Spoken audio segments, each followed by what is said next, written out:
The noon hour of madness and mayhem powered by Jalisco's, the podcast. The noon hour of madness and mayhem is powered by Jalisco. Good afternoon, Peaches. Good afternoon. Happy lunch hour, I guess. Yes, happy noon. So what's up? Well, do you want to talk about 2025 predictions that people have been putting out there? Maybe. Related to music, related to overall life?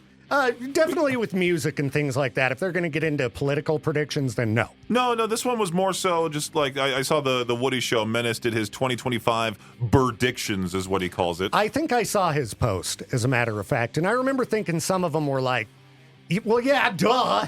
But then there were a few in there that I was like, all right, we'll see what happens. Like pure nicotine products will become heavily marketed as beneficial to users.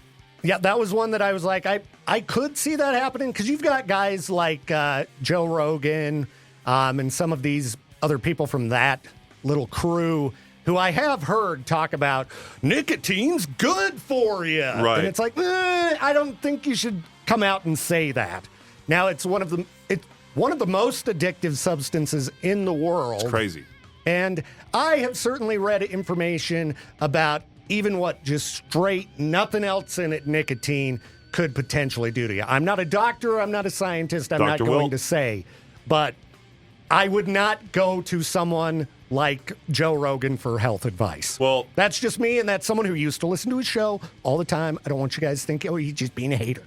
All right. Okay, anyway, what else do we got? Do you want to do the whole, you want to do menaces, or you want to do this one that I saw that popped up on our Twitter feed? Oh, which one's better? The music one I would think would be more fun. All right, see you later, Menace. Have a good time. Yeah. I hope you're safe. He went into stuff about like how the U.S. dollar will be transferred to crypto, something like that. Yeah, that ain't gonna happen. Right, right.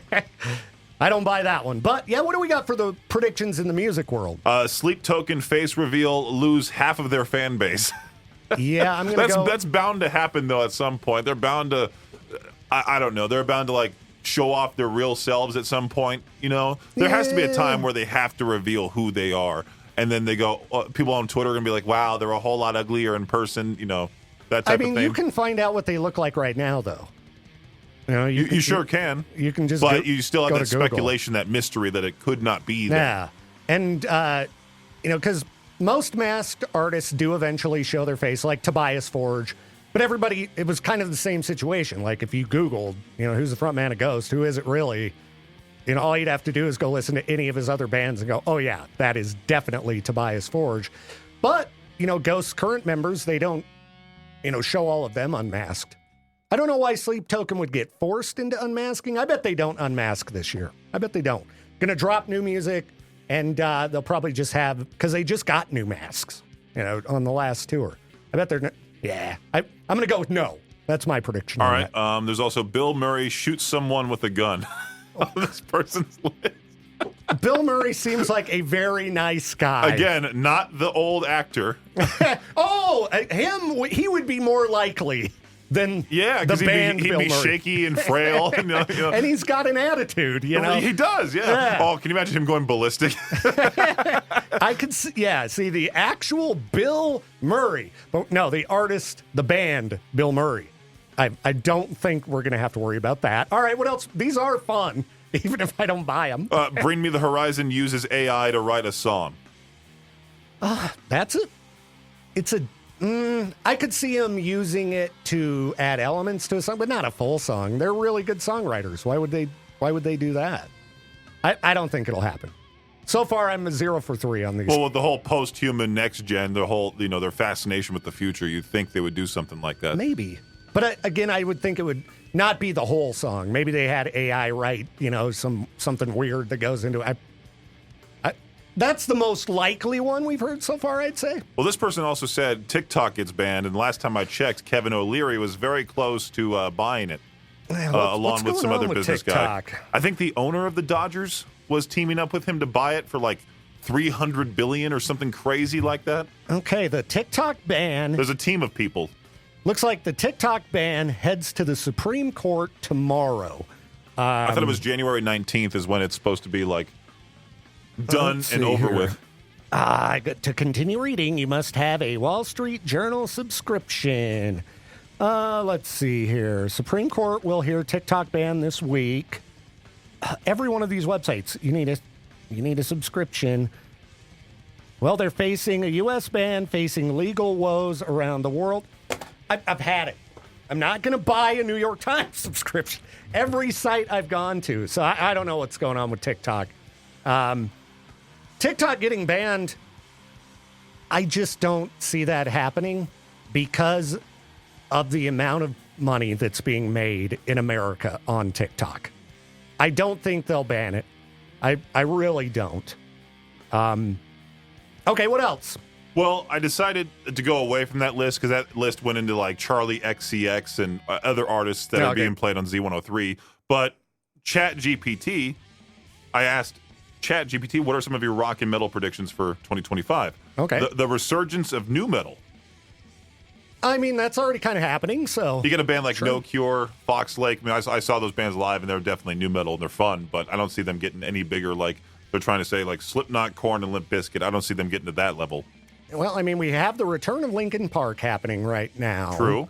And I guess it depends on what your definition of new metal is. There's a lot of newer songs coming out with rap music, with rap and metal in it. Definitely. Which is kind of the, that's as new metal as it gets. But again, listeners will blame us for playing rap on K-Bear, not the artists putting out those songs. Yeah, note to everybody, there are bands, one in particular I can think of that is putting out a new song that definitely has rap in it that no one's going to complain about it because of the band that it is.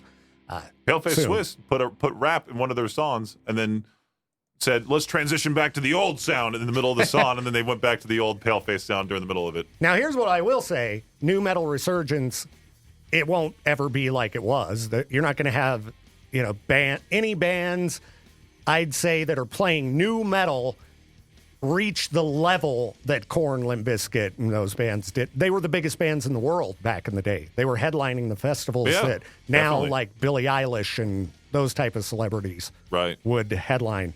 People who weren't around in the late 90s don't remember how big rock was. It was crazy. It was crazy. Number 2 on this list, more thematic concept albums. Artists like Avenged Sevenfold and Ghost have proven that fans crave deep, immersive storytelling. Expect more concept albums in 2025 with bands pushing boundaries to create cinematic, multi-sensory music experiences. I think that's Sleep Token is beating, I was thinking about Sleep Token because they tend to have a story to their albums and things like that. Well, look at Bring Me the Horizon. They just did a whole thing with theirs. Exactly. So, I totally lost my train of thought because I said the phrase Sleep Token.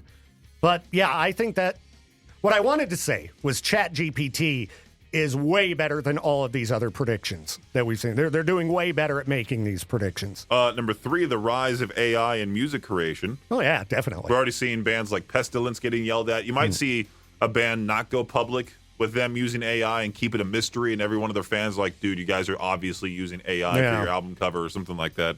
And they'll be like, no, we didn't. And the person has 6 fingers. Like we talk about. I do like this one. Heavy focus on mental health awareness. You already saw Beartooth put out the whole self-love album. It's saying here, with mental health conversations becoming more mainstream, expect lyrics and themes in rock and metal to continue addressing personal struggles, resilience, and recovery. The entire point of Paleface Swiss is like hatred and trying to overcome all your mental issues on the inside. No, that's kind of a common theme right now in both rock and metal with a lot of the really big bands. So, yeah, I definitely think that's a good prediction. Metal and gaming crossovers. Metal music will become more integrated with the gaming industry, from soundtracks to in-game performances. Heavy music will find a home in popular games, much like what Metallica did in Call of Duty.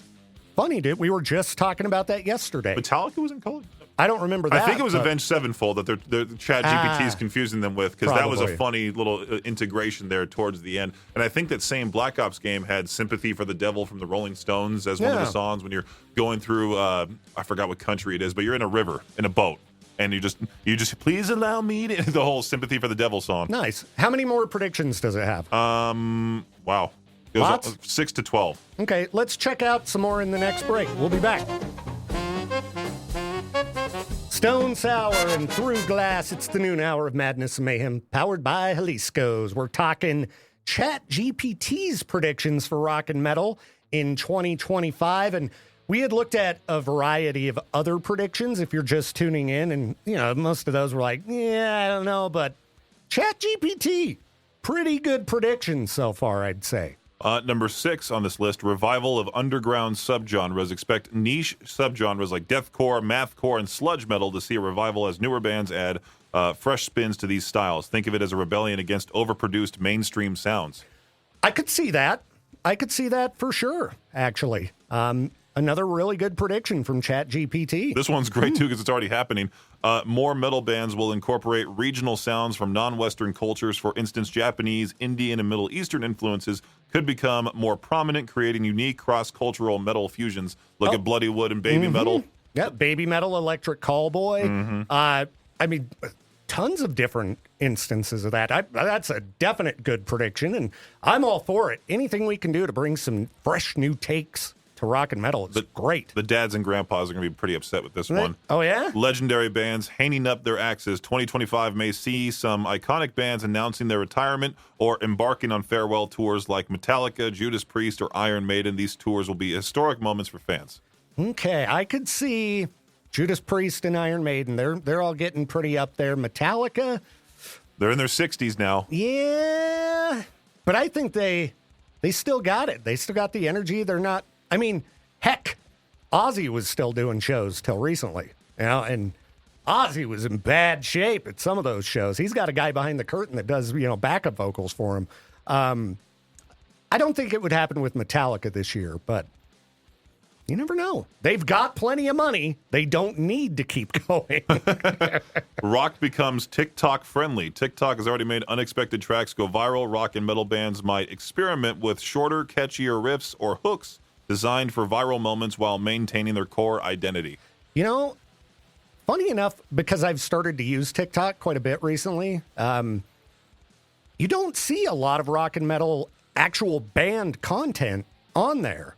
And I would think you could, like Sleep Token blew up and Bad Omens blew up because of TikTok. You know what also blew up? Kubla Khan. Kubla Khan? But the whole two goes right into the whole breakdown there. Even Slipknot, did you say Slipknot? No. Where they're saying like Slipknot's girly pop and they're dancing to Custer. Custer was huge on TikTok. So I think bands, even if you're not trying to write songs for TikTok, you should put clips from it on there. You should be getting your music on TikTok. I mean, even Lorna Shore for that pig squeal towards the end. Yeah, that's definitely what blew up Lorna Shore. So, I could see bands going kind of like me. I'm like, all right, all of the best content's on TikTok, all of the best activity, the best, vibes. I've started using it because it's right now, in my opinion, it's the best social media platform, which is funny because we don't use it here at K-Bear. Metal vocals enter the mainstream with artists like Sleep Token and Bad Omens gaining attention. Expect harsh and clean vocal combinations to become more mainstream, influencing genres beyond metal. I can't see Sabrina Carpenter adding some screams to her songs. I can see Doja Cat doing so. Yeah, and Billie Eilish put out a song that had screams in it. Easily see her, Demi Lovato as well. Yeah, she already... we had a song on Z that almost sounded like a sludge metal song from Billie Eilish. It was pretty cool. So I think that's a good possibility. I hope so, too. I would love to put Sleep Token on Z103. This one's a little, a little easy here. It's an easy prediction. 2025 will be a golden year for festivals with more innovative lineups, cross-genre collaborations, and hybrid in-person/streaming experiences. Expect legendary headliners paired with rising stars. Yeah, that could be any year. But I mean, like, Sick New World got canceled.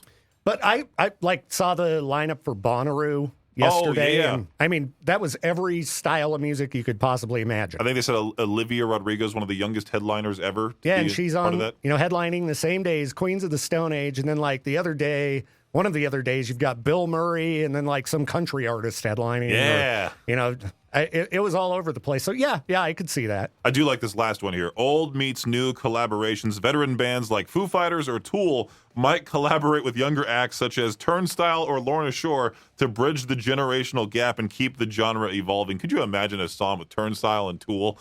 I was thinking of Tool and Lorna Shore. Wouldn't that be great? Like, trying to envision it in my head. a sink or swim, but it's Will doing the screaming. Yeah, it would be interesting. I don't know. Tool, back in the day, they did do some collabs. They had Henry Rollins on a song on the Undertow album. And, they've used clips from comedian Bill Hicks. I wouldn't really call that a collaboration. Is there any other guest appearances? I don't know if there is. Other than Henry Rollins, guest appearances on a Tool song? Maybe live. Maynard collaborates, with like Pussifer, he'll collaborate with other artists, but I don't know about with Tool.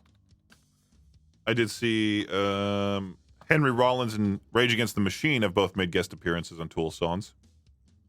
Rage Against the Machine has? Let's see. Several artists have made guest appearances on Tool albums and tours. Okay. Oh, Lustmord, I guess you could call him an electronic artist. He did the weather effects in 10,000 Days. Dale Crover. Okay, these are all at live shows. Anyway, yeah. Interesting prediction. If we get the Tool Lorna Shore mashup, we'll play it, all right? You can count on it, listeners.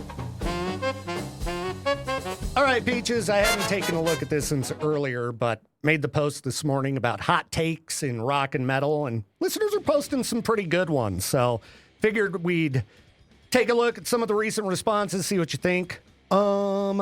We've got Rush is a good band. I don't think that's a hot take. There's lots of people who like Rush. They've played arenas. A lot of people don't like Geddy Lee's voice. I particularly love it.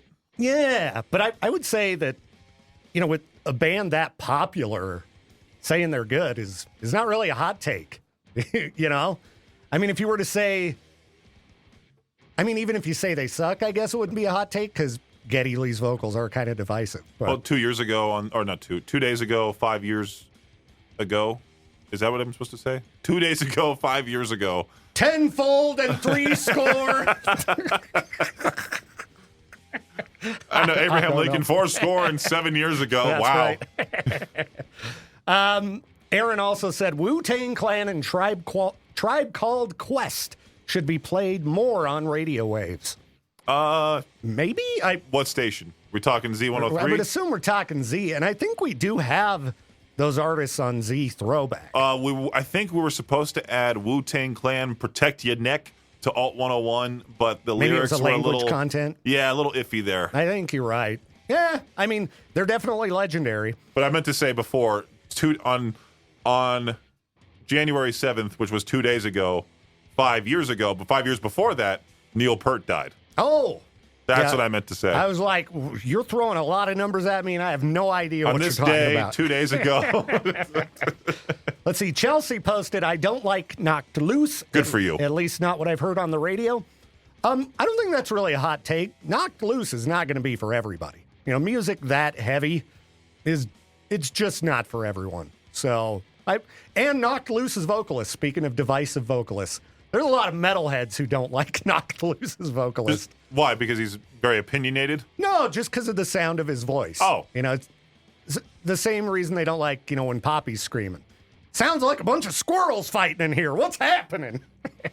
He does have a, Like, have you listened to some of those old hair metal bands from the 80s and maybe even like 90s? Oh, yeah. That's not for everybody either. Like, there's a lot of that, and there's a lot of fans of that. It's sort of the same thing. When my mom used to yell at me, it was the same type of tone of voice, too. Brother! Like Brian Johnson's in the house. You can't say you don't like Knocked Loose and you like ACDC, okay? It's similar. That's fair. That's fair. ACDC. Listen to Painkiller from Judas Priest and tell me that's not close to, Yeah, pain! I think we've had the discussion on air about, super popular artists who don't have good voices. But Rob Halford can sing, though. I wasn't going to say Rob Halford. Okay, I was going to say Brian Johnson.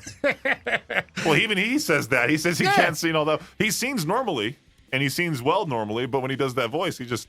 I've never heard him sing normally, apparently. I just always hear, yeah! There's a band called Georgie or Geordie that he used to be in, where he sang normally. Really? Yeah, from way back in the day. I'm going to have to check that out. Maybe we'll pull some up for the next break. Let's see.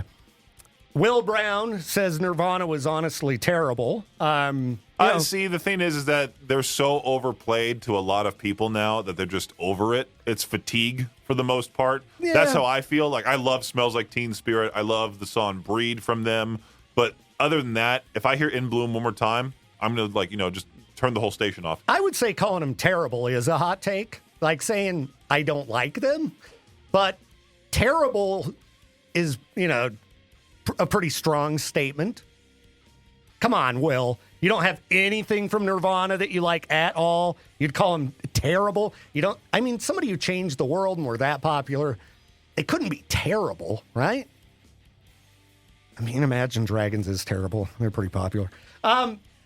Stuart says Limp Bizkit is the most influential band of the late 90s. Ooh.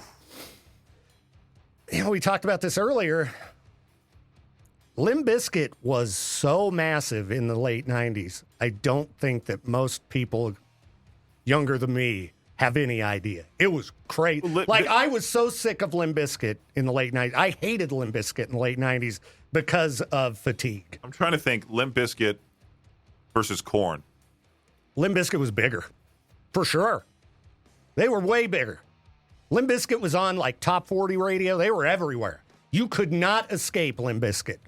It was like a plague. It was like COVID, Peaches, the COVID of music. They were the Jelly Roll.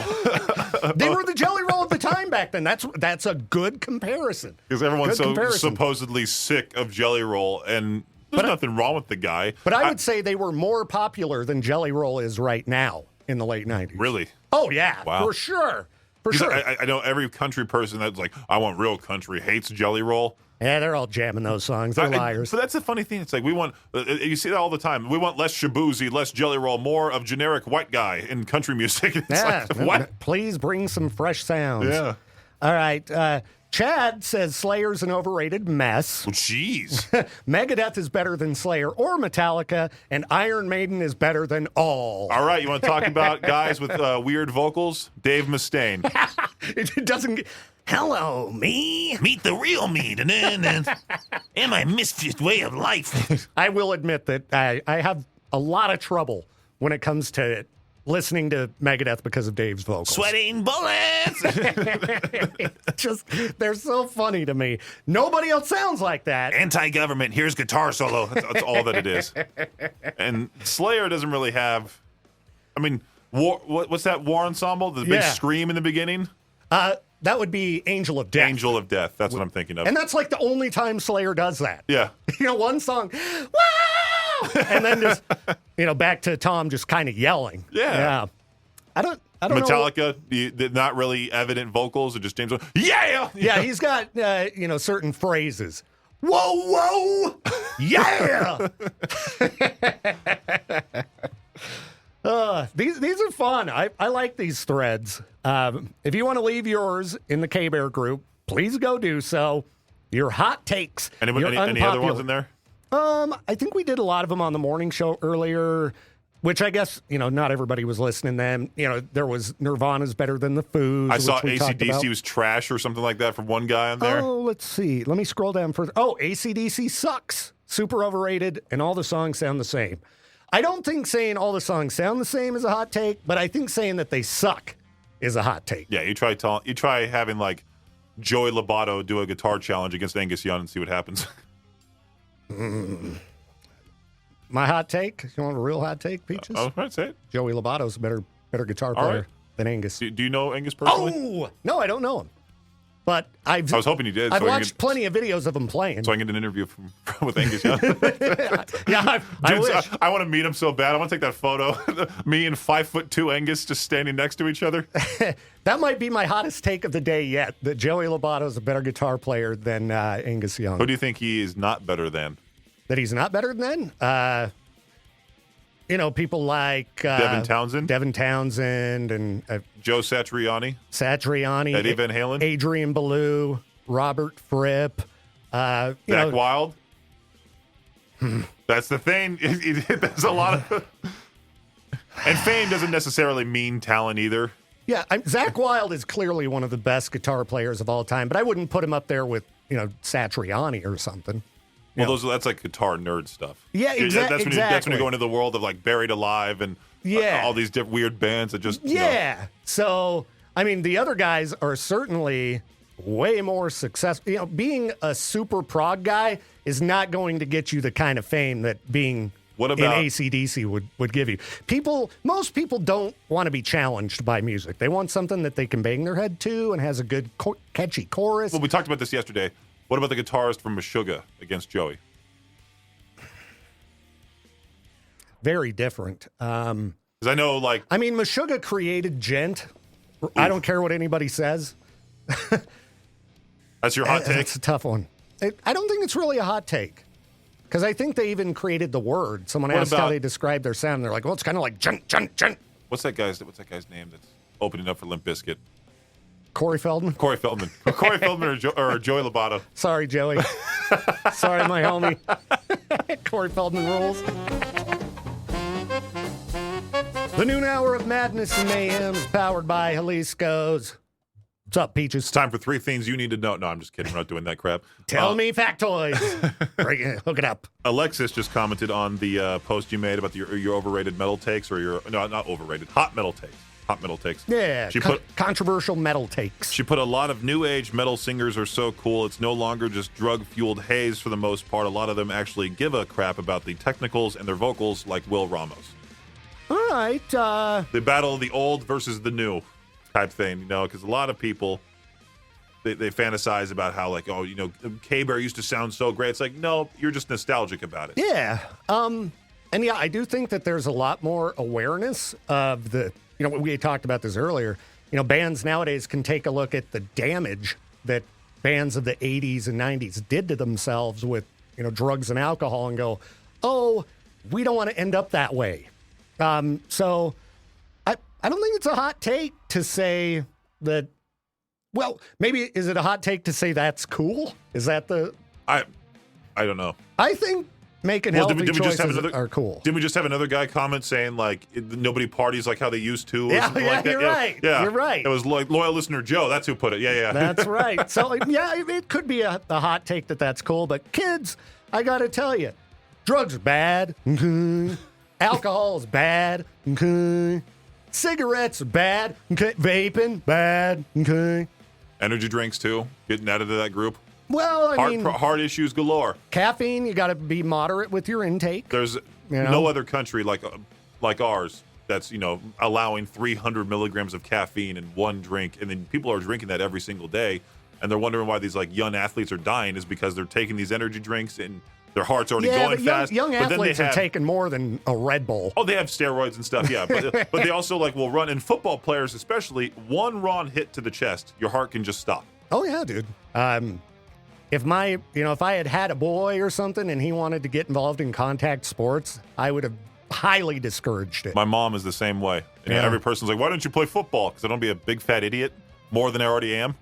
You know, and I mean, it's entertainment. And I think had one of my kids really wanted to do it, I would absolutely have let them. But like, if one of my girls wanted to get into cheerleading, same deal. I would have been like, please don't. So many cheerleaders are, you know, have these life-altering injuries. I think cheerleading's known as like one of the most dangerous sporting activities. Definitely. You know, I mean, look at them chucking people up in the air. As a veteran powder puff cheerleader myself.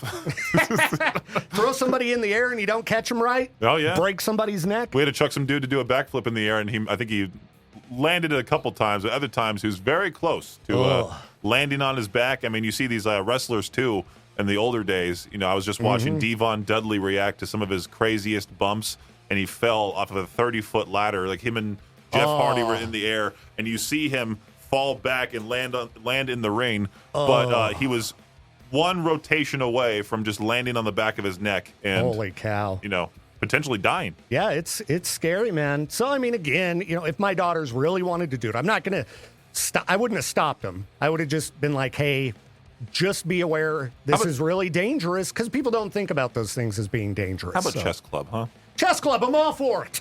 There you go. Exercises the brain. You just totally sit down and nerd it up. Right. I'm all for it. Yeah, cheerleading, football, baseball, even if you take a baseball, all sports. Dude, I got hit by a baseball in the face. You know, just a pop fly that I missed when I tried to catch it.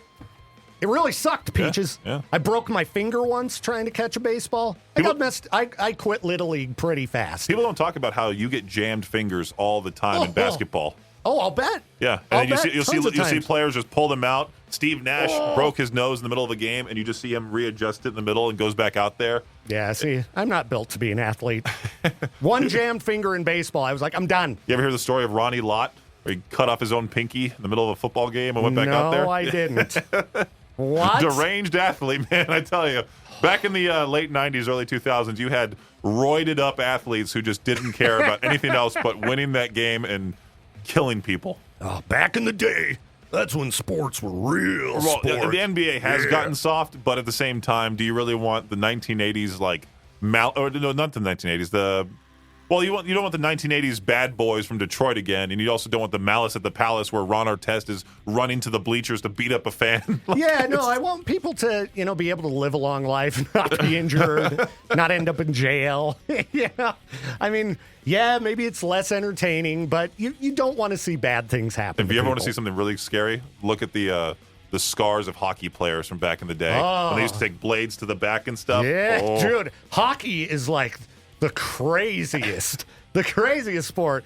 I mean, people hitting each other with sticks, big, thick wooden sticks. And they're punching each other. There's fights all the time. They're Yeah. missing teeth, pucks to the face. Dude, yeah. Hockey players, man, they're wild. They're wild. Anyway, good noon hour, everybody. We appreciate you hanging out with us as always. And Peaches will be back at 2 o'clock for Peaches Pit Party. The noon hour of madness and mayhem powered by Jalisco's is a production of Riverbend Media Group. For more information... Oh, wow, I swallowed my spit wrong while I was still talking. That's funny. All right. Okay, where was I? Oh, for more information or to contact the show, visit riverbendmediagroup.com.